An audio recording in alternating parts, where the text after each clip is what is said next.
तेलंगाना को एक प्रोग्रेसिव और ईमानदार सरकार की जरूरत है। हमारा संघर्ष रंग ला रहा है।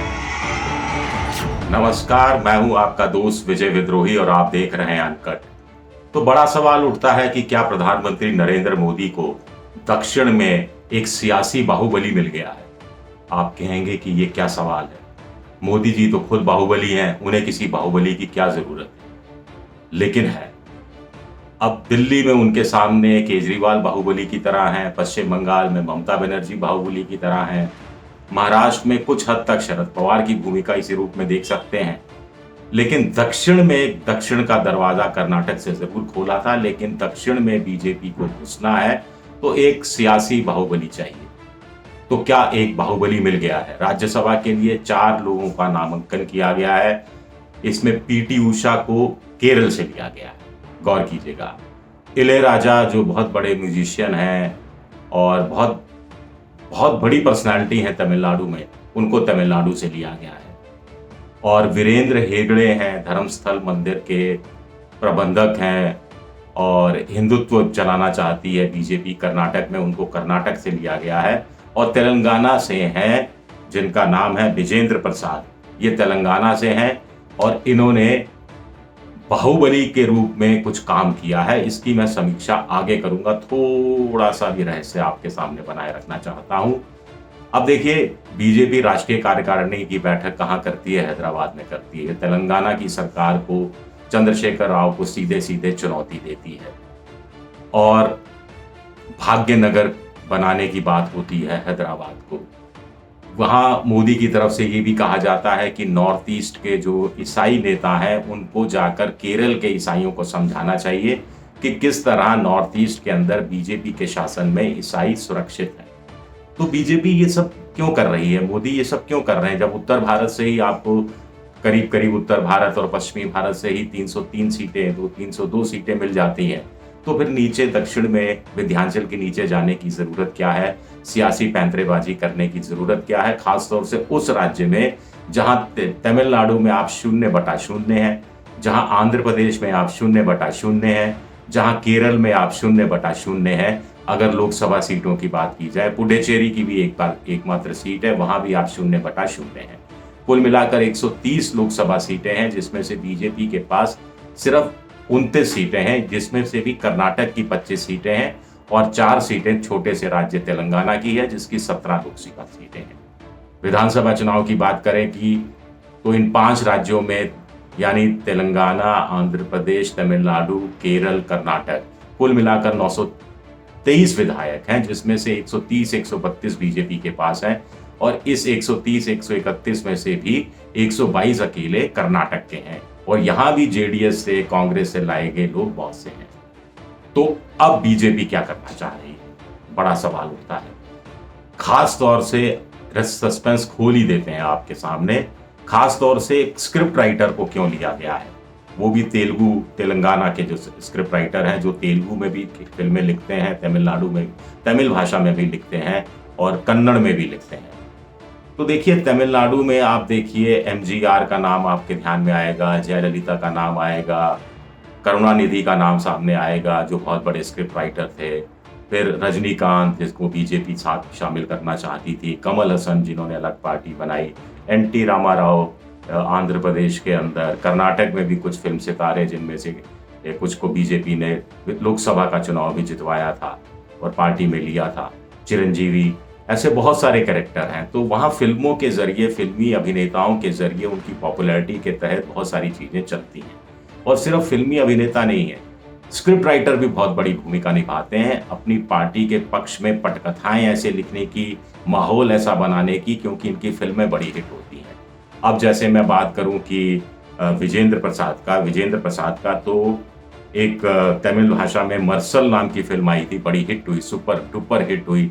इनकी कहानी, स्क्रीन प्ले भी इन्होंने लिखा था। तेलुगु भाषा की फिल्म RRR, जिसका बड़ा OTT पर चल रहा है, ये भी इन्होंने लिखी।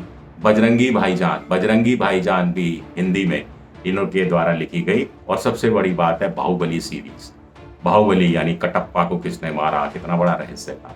तो अब ऐसे ही रहस्य है कि क्या विजेंद्र प्रसाद बीजेपी के लिए दक्षिण भारत में, खासतौर से तमिलनाडु में और तेलंगाना में बाहुबली साबित होंगे। तो बाहुबली की स्क्रिप्ट, स्क्रीन प्ले भी इनकी तरफ से लिखा गया था।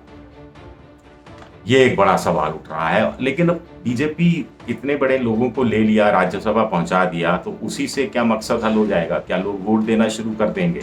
ऐसा भी नहीं है। तेलंगाना की बात करें तो बीजेपी ने कांग्रेस को करीब करीब नंबर 2 पोजीशन से खिसका दिया है और खुद नंबर 2 पर आ गई है। लेकिन इसमें बीजेपी की मेहनत से ज्यादा राजनीतिक कौशल की कमी चंद्रशेखर राव की रही, जिन्होंने कांग्रेस को खत्म कर दिया। कांग्रेस खत्म हो गई तो स्पेस खाली हो गया, तो स्पेस भरने के लिए बीजेपी को अच्छा मौका मिल गया। बड़ी तोड़फोड़ की चंद्रशेखर राव ने कांग्रेस के अंदर, जो नहीं करनी चाहिए थी, शायद अब रियलाइज कर रहे हो। जगनमोहन रेड्डी आंध्र प्रदेश में है, 175 की विधानसभा है, 25 लोकसभा सीटें हैं, सभी लोकसभा सीटों पर उनका कब्जा है। 175 में से 3/4 से ज्यादा विधानसभा की सीटें हैं। लेकिन बीजेपी से संबंध अच्छे हैं, तो बीजेपी को लगता है कि चलो वहां जब तक कोई तोड़फोड़ की गुंजाइश नहीं होती, चलने दो। तमिलनाडु में AIDMK, जयललिता के जाने के बाद वो 2 भाग हुई है।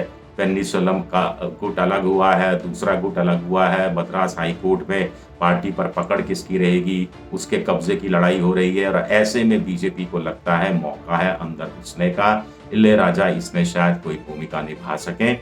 बीजेपी को ऐसी कोई ना कोई संभावना मुझे लगता है नजर आ रही है। केरल में PT उषा को लिया गया है राज्यसभा के अंदर। आप जानते हैं कि 4x400 शायद रिले रेस में वो रही थी, और हर्डल के अंदर भी, और लॉस एंजलिस गेम्स के अंदर, ओलंपिक गेम्स के अंदर वो पदक पाने से 0.000 कुछ सेकंड से चूक गई थी। नहीं तो एथलेटिक्स के अंदर भारत को एक पदक मिल जाता, भले ही वो कांस्य पदक ही क्यों ना होता। अब जाकर जेवलिन थ्रो में भारत को गोल्ड मेडल मिला। आप जानते हैं हरियाणा के लड़के ने दिलाया पिछला, जो टोक्यो ओलंपिक्स के अंदर। तो बीजेपी यहां घुसना चाह रही है, और अब नॉमिनेशन राज्यसभा के अंदर कुछ लोग भेजे गए हैं, उनके माध्यम से घुसना चाह रही है। ये एक बड़ी खबर हो सकती है। कितना कामयाब होगी, कितना कामयाब नहीं होगी, लेकिन बीजेपी, मोदी चाह रहे हैं कि यहां घुसा जाए, क्योंकि दक्षिण भारत के अंदर भी अपनी पैठ बढ़ाना बहुत जरूरी है। आप जानते हैं कि इमरजेंसी के बाद जो लोकसभा चुनाव हुआ था, तो इंदिरा गांधी को उत्तर भारत में सिर्फ 2 सीटें मिली थी। एक मध्य प्रदेश की लोकसभा सीट थी, एक राजस्थान की नागौर थी, नाथूराम मिर्धा जीते थे। लेकिन पॉलिटिकल वजूद इंदिरा गांधी का दक्षिण ने बचा लिया था। दक्षिण की ज्यादातर सीटें, करीब करीब क्लीन स्वीप कर दी थी उन्होंने। ज्यादातर सीटें उन्होंने या उनके सहयोगी पार्टियों ने जीत ली थी। नहीं तो आप इमेजिन कीजिए कि दक्षिण भारत में भी 2 सीटें अगर इंदिरा गांधी के हाथ लगती, तो 4 सीटों वाली कांग्रेस बनकर रह जाती, और वहां से ऊपर उठना बड़ा मुश्किल हो जाता। तो मोदी को लग रहा है कि दक्षिण में विपक्ष को ध्वस्त करना और खुद को काबिज करना, इसके दोहरा लाभ होगा।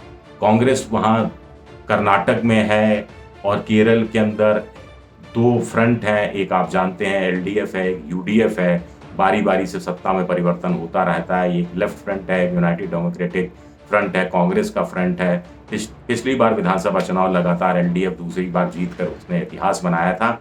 लेकिन वहां पर ईसाइयों और मुसलमानों के बीच थोड़ी सी दरार दिख रही है, और बीजेपी उस दरार को और चौड़ा करना चाहती है। क्योंकि आप जानते हैं ईसाई पादरी भी पहले आरोप लगाते रहे कि जो मुस्लिम लोग हैं वो ईसाई लड़कियों को बरगला कर ले जाते हैं, लव जिहाद करते हैं, ISIS के ठिकानों पर ले गए, और ये तमाम आरोप लगाते रहे। 3000 ऐसे मामलों की सूची उन्होंने सौंपी थी, जो बाद में जांच के अंदर गलत पाई गई थी, वो अलग बात है। लेकिन परसेप्शन के हिसाब से चीजें उस रूप में वहां चलती रही हैं। कर्नाटक में हिंदुत्व को मुद्दा बनाना चाहती है बीजेपी, और इसमें वीरेंद्र हेगड़े, जो धर्मस्थल मंदिर से जुड़े हुए हैं, सामाजिक कार्यों से जुड़े हुए हैं, तकनीकी शिक्षा के क्षेत्र में भी जुड़े हुए हैं, वो शायद उनके काम आ सकते हैं, ऐसा बीजेपी को लगता है। नहीं तो आप देखिए कि बीजेपी वहां पर तमिलनाडु की 39 लोकसभा सीटें, पुडुचेरी की 1 लोकसभा सीट, केरल की 20 लोकसभा सीटें, आंध्र प्रदेश की 25 लोकसभा सीटें, सब में शून्य है। तेलंगाना की 17 में से 4 सीटें पिछली बार जीती थी, जिसमें KCR चंद्रशेखर राव की बेटी को भी बीजेपी के एक नेता ने हराया था।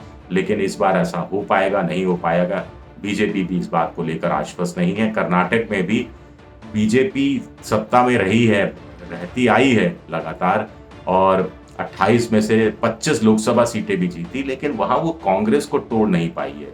और जेडीएस का भी अलग वर्चस्व है। लिंगायत हैं, वोकालिंगा है। लिंगायत जो है 16-17% हैं, वो बीजेपी के साथ रहते हैं। 12-13-14% वोकालिंगा है, वो जेडीएस के साथ आमतौर पर देवगौड़ा की पार्टी के साथ रहते हैं। और कांग्रेस को थोड़ा लिंगायतों का, थोड़ा वोकालिंगा का, थोड़ा सिद्धारमैया जैसे ओबीसी नेता हो गए, और दूसरे थोड़ा मुस्लिम वोट, ये सब तमाम वोट मिलता रहा है। तो इनकी बड़ी मजबूत वजूद है इनका। इनको आसानी से कांग्रेस को और जेडीएस को खत्म नहीं किया जा सकता और स्टेट्स की बनिस्बत। तो ऐसे में बीजेपी के लिए अपना आधार को बढ़ाना कर्नाटक में भी जरूरी है, विस्तार करना भी जरूरी है, और आसपास के राज्यों के अंदर भी पैठ और ज्यादा पेनिट्रेट करना, कम से कम जगह तो मिले पांव रखने की जगह मिलेगी तो उसके बाद फिर बैठने की जो जगह भी निकाल लेंगे, सोने की जगह भी निकाल लेंगे। बीजेपी को ऐसा लगता है। तो बाहुबली मिला है मोदी को, एक बाहुबली को दूसरा बाहुबली मिला है, कितना कामयाब होगा और कटप्पा को किसने मारा, यानी दक्षिण से बीजेपी को किसने जिताया, ये एक बड़ा यक्ष प्रश्न हमारे सामने। शुक्रिया, बहुत बहुत शुक्रिया। ये आगे का सवाल है, आगे का किसने जिताया मतलब आगे संभावना। शुक्रिया।